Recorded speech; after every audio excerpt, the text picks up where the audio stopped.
किसान भाइयों, सोयाबीन में फूल आ गए हैं तो आज एक गलती बिल्कुल मत करना, क्योंकि इस समय पर की गई जल्दबाजी का नुकसान आपको आज नहीं फलियां बनते समय दिखाई दे सकता है। और सबसे बड़ा सवाल ये है कि फूल आ गए हैं तो कीटनाशक डालें या नहीं। अगर इल्ली खेत में दिखाई दे रही है तो क्या करें, और अगर दवा नहीं डाली तो कहीं पूरी फसल खराब तो नहीं हो जाएगी। आज हम इसी के बारे में बात करेंगे। तो नमस्कार किसान भाइयों, मैं हूं अर्जुन कुमार और आप देख रहे हैं श्री राघव ऑर्गेनिक कृषि सगोरिया। किसान भाइयों, जब सोयाबीन में फूल आना शुरू होते हैं तो उसी समय खेत में कीट और इल्ली भी दिखाई देने लगती है। अब किसान क्या करता है, इल्ली दिखाई दी सीधा स्प्रे करवा देता है। लेकिन यहीं पर आपको सावधानी रखनी है, क्योंकि इस समय पौधा फूल से फलियां बनने की तैयारी में होता है। अगर बिना जरूरत के बार बार अलग अलग दवाओं का स्प्रे करते हैं तो इससे फसल पर दबाव पड़ता है कि अगर फूल आए हैं तो दवा डालना जरूरी नहीं है। क्योंकि अगर आपने फूल आने से पहले खेत को अच्छी तरह समझ लिया और जरूरत के हिसाब से कीट नियंत्रण कर लिया तो कई बार फूल के समय दोबारा स्प्रे करने की जरूरत नहीं पड़ती।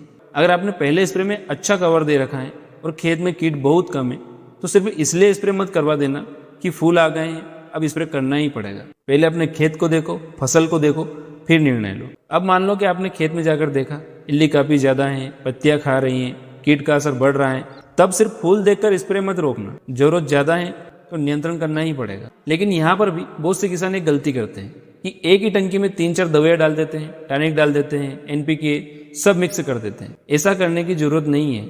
अगर जरूरत हो तो सिर्फ एक ही उचित टॉनिक का इस्तेमाल करें, और वो भी उसकी लेबल पर दी गई मात्रा और फसल के अनुसार। अगर फूल आते समय इल्ली बहुत कम है, बस थोड़ी थोड़ी दिखाई दे रही है, तो पहले कुछ दिन खेत में घूमो फिरो और फसल पर नजर रखो। क्योंकि कई बार किसान डर के कारण और पड़ोसी ने डाली इसके कारण भी दवा डाल देता है, जबकि नुकसान उतना नहीं होता है। इल्ली दिखाई देना और फसल में नुकसान होना दोनों अलग चीजें हैं, और यही फर्क आज के समय में किसान को समझना बहुत जरूरी है। और अगर आप स्प्रे कर रहे हैं तो सुबह और शाम का समय सबसे बेहतर माना जाता है। तेज धूप में स्प्रे मत करो, पानी की मात्रा ठीक रखो, और सबसे जरूरी दवा की मात्रा अपने हिसाब से बढ़ाकर मत डालना। ये सोचकर मत डालो कि थोड़ी ज्यादा डाल देंगे तो इल्ली जल्दी मर जाएगी। यही सोच आपकी फसल पर नुकसान करवा सकती है। और अगर आपने फर्स्ट स्प्रे में अलाइका या सोलेमन का इस्तेमाल नहीं किया है तो इसका उपयोग आप अपनी फसल के अनुसार कर सकते हैं। लेकिन सिर्फ नाम सुनकर दवा मत खरीद लेना। आपके खेत में कौन सा कीट है, कितनी मात्रा में है, ये प्रोडक्ट आपकी सोयाबीन में उसी कीट पर काम करेगा या नहीं, ये सारी चीजें देखकर ही इस्तेमाल करें। क्योंकि दवा का नाम नहीं, सही समय और सही जरूरत ही सबसे ज्यादा मायने रखती है। एक बात हो, अगर फूल के समय हल्का फुल्का कीट है और फसल सामान्य चल रही है तो फिर आप किसी भी दवाई या टॉनिक का स्प्रे मत करना। लेकिन अगर कीट तेजी से बढ़ रहा है और नुकसान साफ दिखाई दे रहा है तो फिर इंतजार भी मत करना। कोई सा भी अच्छा एक टॉनिक लो और सिर्फ उसका स्प्रे करो। 10 दवाइयां मिक्स करके स्प्रे करवाने से आपकी फसल पर नुकसान हो सकता है। ये बात मैं बार बार इसलिए बोल रहा हूँ क्योंकि ऐसा हुआ है और कई किसान ये गलती करते हैं।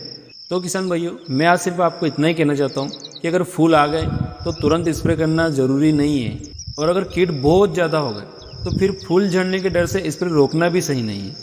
पहले खेत देखो, कीट पहचानो, नुकसान देखो और फिर फैसला लो।